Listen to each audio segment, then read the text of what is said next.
I got nightmares in my head, I fear thoughts build up until I can't hear. That my mind fills up into a creature, and it haunts me somewhere much deeper.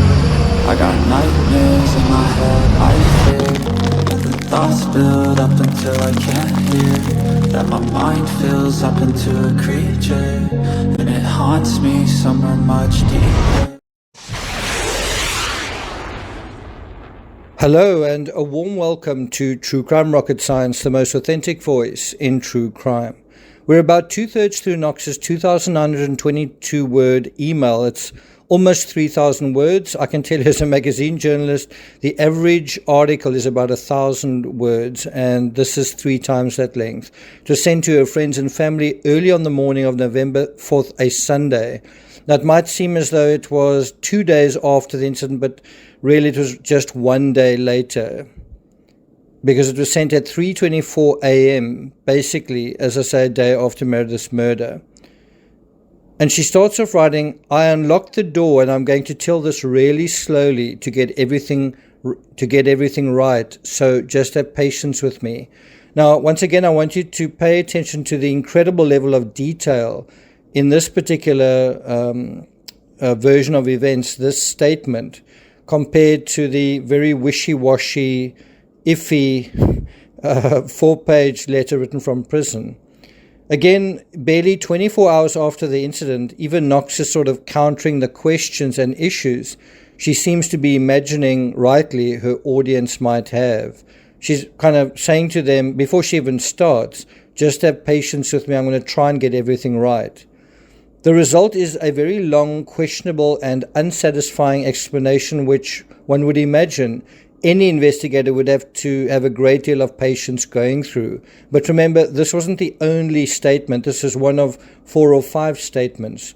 So you can again see the amount of patience you're going to need to deal with Knox simply providing her version of events. You would think an alibi is quite simple. I was there with that person, end of story. Before we get to the rest of this analysis, if you haven't subscribed to the channel, please do. If you're enjoying this analysis, please like, share, leave a comment. You can also hit the thanks button, and let's get started. Can you hear the sirens in the background there? I'm in Manhattan right now, but I'm leaving for Myrtle Beach in a couple of hours, so I need to get this done. So Knox writes, the living room kitchen was fine, looked perfectly normal. I was checking for signs of our things missing. Should there have been a burglar in our house the night before? Philomena's room was closed, but when I opened the door, her room and a mess, and her window was open and completely broken, but her computer was still sitting on the desk like it always was, and this confused me. Convinced that we had been robbed, she starts writing. Now, notice in this narrative, which is the second time Knox says she visited the Villa della Pergola 7 that morning, Knox takes a few seconds to realize, just a few seconds to be convinced, that's the word that she uses, that a crime had been committed. Now she acts assertively and with urgency. The trouble is, if there was a burglary, nothing of value was stolen. On every desk in the villa, including Amanda's room, notebook computers were lying out in the open, and all were present and accounted for. The television right by the front door was also still there. Suddenly, Knox is sure a crime has been committed, even though there hasn't actually been a burglary, even though there's no evidence of a burglary. It's also worth noting that she poo-poos when she sees blood in the bathroom that was during her original visit, including on the faucet, in the drain, around the drain, on the light switch, and a large bare footprint made in blood on the blue bathroom mat. What's also important to note here is that the tiles beside the mat don't have the other half of the bloody footprint. Why do you think that is? None of this, nor even the open door, concerned Knox during her first visit, but when she sees broken glass, she quickly realizes it's an emergency. So it is important to contrast the one Amanda Knox with the other Amanda Knox at the crime scene on the same morning. Anyway, she goes on to write, convinced that we had been robbed, I went to Laura's room and looked quickly in, but it was spotless, like it hadn't even been touched. This too I thought was odd. So she's telling us that all of this is odd. I then went into the part of the house that Meredith and I share and checked my room for things missing, which there weren't. Then I knocked on Meredith's door. So if you take that whole scenario, she leaves Meredith for last. And of course, Meredith is supposed to be the only one there that we can. Doesn't Amanda know that? Notice, though, Meredith's room is the closest room to Knox's. Their respective bedroom doors are literally right beside each other, side by side. Knox is actually running right past it to go to everyone else's room. And as I say, leaves Meredith's room for last. It doesn't really pass the smell test. If you're going to start trying to figure out what is going on, you would start with the room that is right there and the person that is likely to be there as well. Wouldn't you? She goes on to write, at first I thought she was asleep, so I knocked gently. But when she didn't respond, and that's quite an interesting choice of words, she didn't respond. If you are looking for someone, would you say they didn't respond? Respond tends to be kind of a medical term. Or would you say, I didn't hear anything, or they didn't answer? Right? Anyway, she says, I knocked louder and louder until I was really banging on her door and shouting her name. No response. Panicking, I ran out onto our terrace to see if maybe I could see over the ledge into a room from the window, but I couldn't see. I couldn't see in, bad angle. Now, if you think about it, is this really the best way to try and get a response out of Meredith? Instead of trying to call Meredith, because Meredith could simply be somewhere else, or to look through the keyhole, and by the way, there is a keyhole and there's no key in it. When Knox is at Meredith's door, she seems to do everything except stand in front of it. Instead, Knox is urgently running around in circles, not really achieving anything.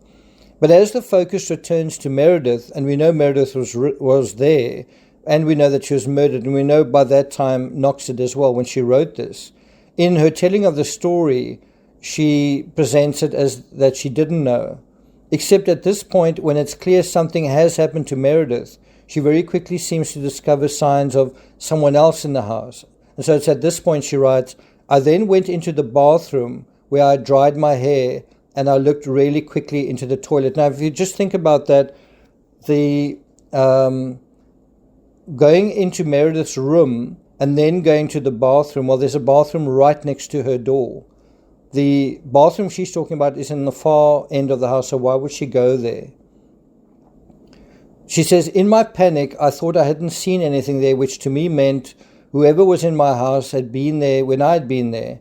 As it turns out, the police told me later that the toilet was full and that shit had fallen to the bottom of the toilet, so I didn't see it. Now, think about that explanation, and apologies for having to show this image, but you can very clearly see nothing has sunk to the bottom. Instead, it's sort of glued to the side there. So it simply isn't accurate. She goes on to write, I ran outside and down to our neighbor's door. The lights were out, but I banged on the door anyway. I wanted to ask them if they'd heard anything the night before, but no one was home. Now, I've already explained that the standalone status of the villa means you can clearly see if anyone's home based on the presence or absence of vehicles in the driveway. And so, again, Amanda is suggesting that she didn't know that no one was home. She goes on to write, I ran back into the house. In the living room, Raffaele told me he wanted to see if he could break down Meredith's door. He tried and cracked the door, but we couldn't open it. It was then that we decided to call the cops. Knox says we, but it was Solicitor who first called his sister and then the police. Ironically, the pair took so long to call the police. When police arrived, it wasn't the police they'd called, but police responding to a call about a phone found in their garden. Guess what? It was Meredith's phone. Even a local called the police over a missing cell phone quicker than Knox alerted anyone over a burglary or missing Meredith. People say there is no motive to this crime, but it occurred at the end of the month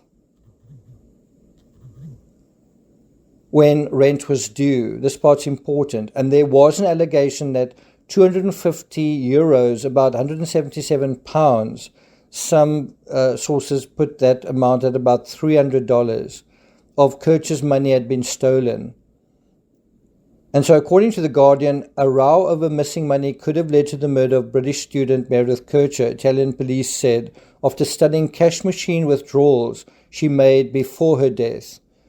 Kircher may have accused her flatmate Amanda Knox of stealing €250 from her, according to investigator Edgardo Giobbi.